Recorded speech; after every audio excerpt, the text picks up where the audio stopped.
Welcome to this bite-sized video on self-evaluation. This is the second of 4 bite-sized videos that looks at the self-evaluation process. This video follows on from the first bite-sized session on an introduction to self-evaluation. The purpose of the video is to support services with the implementation of self-evaluation, and we hope this will help you to make a start to make improvements and to make a difference. Just to recap, self-evaluation is a continuous process that asks 3 questions. How are we doing?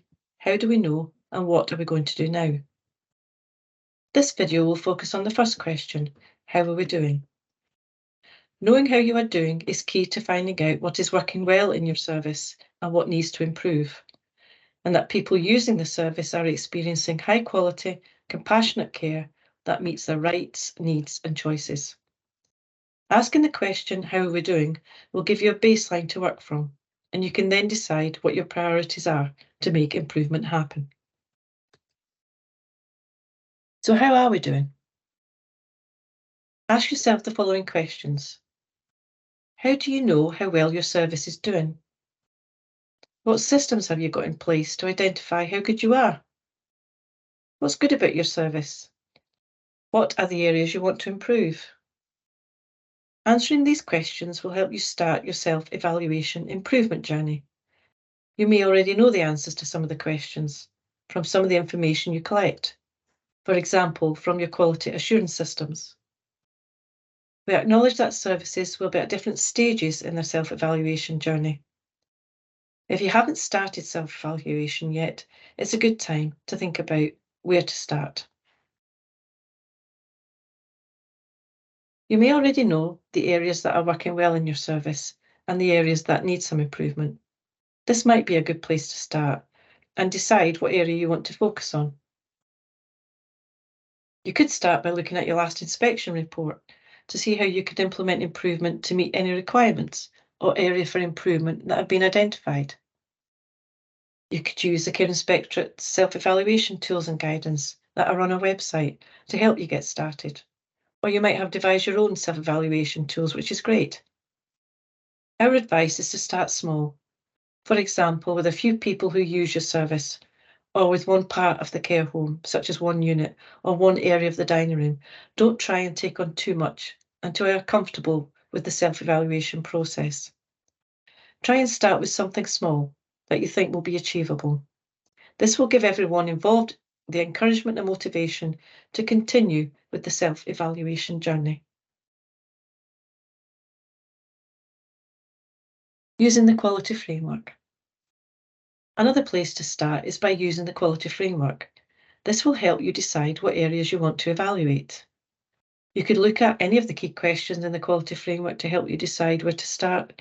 You could also use the quality indicators and the key areas within the quality framework.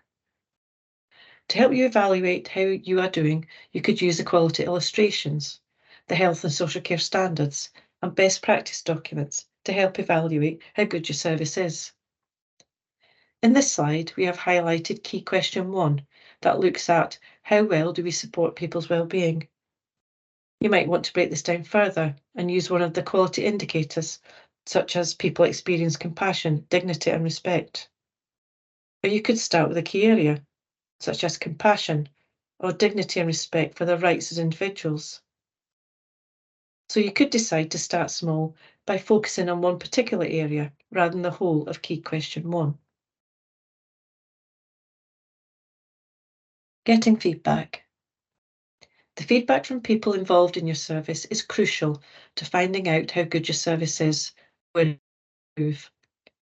This information will give you a good baseline as to where you are.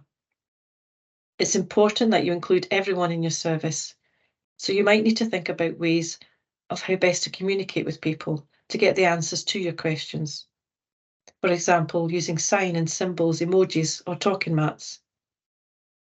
A good starting point is to get feedback about the service by using surveys, questionnaires, or holding meetings or focus group to collate people's views. You might use other methods such as emails and texts. It's important to get feedback from people using your service, their relatives, friends, visiting professionals and your staff. Asking the right questions. In this slide, we have used the format from the example questions from the self-evaluation toolkit to help you develop some questions which you can put in a questionnaire or survey or use in a focus group, which relates to the theme we would like feedback on. For example, compassion, dignity and respect for their rights as individuals. You can use the quality illustrations, the health and social care standards and good practice guidance to help you develop and ask the right questions to find out how good your service is. A handy tip is to phrase the questions in a language that people can understand. Don't make questions too complex. Keep it simple. You could ask people to evaluate their experience using the 6-point scale that inspectors use. People could use the comment box to expand their views. The findings will take you on to the next stage in the self-evaluation journey. How do we know? A good idea is to start small with an area you think you could succeed in. Even small things can make positive differences for people. The good thing about the example questions and template is that this comes in a Word document, which you can download and make changes to suit the areas you want to gather information on. You don't have to use the toolkit. You might want to devise your own format for asking questions. Getting feedback from people who use your service, their relatives, friends, and feedback from your staff is key to starting your self-evaluation journey. Gathering your evidence. Gathering your evidence is key. It's good to have a range of evidence to establish your baseline, to know how well your service is doing. Your evidence can be from a range of sources, and the more evidence you have, the more a clearer picture will emerge. Evidence and feedback can be obtained from various sources, such as people who use your service, your staff, relatives, friends and visitors, professionals and stakeholders.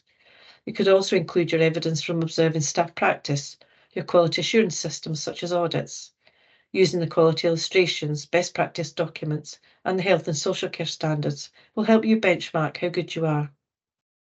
It's important to get feedback and not just assume you think you know what you're good at and what needs to improve.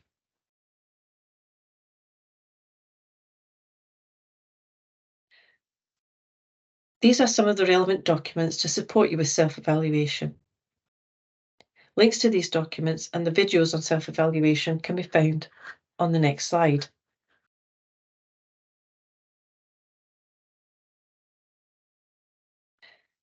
You can find more detailed information in our guidance and toolkit by clicking on the link below, which includes good win options. This links to self-evaluation guidance and the toolkits. If you have any queries from the video recording, please contact us on the email below. In the next video, we will look at the second question in the self-evaluation process. How do we know? Thank you for listening and good luck with your improvement journey.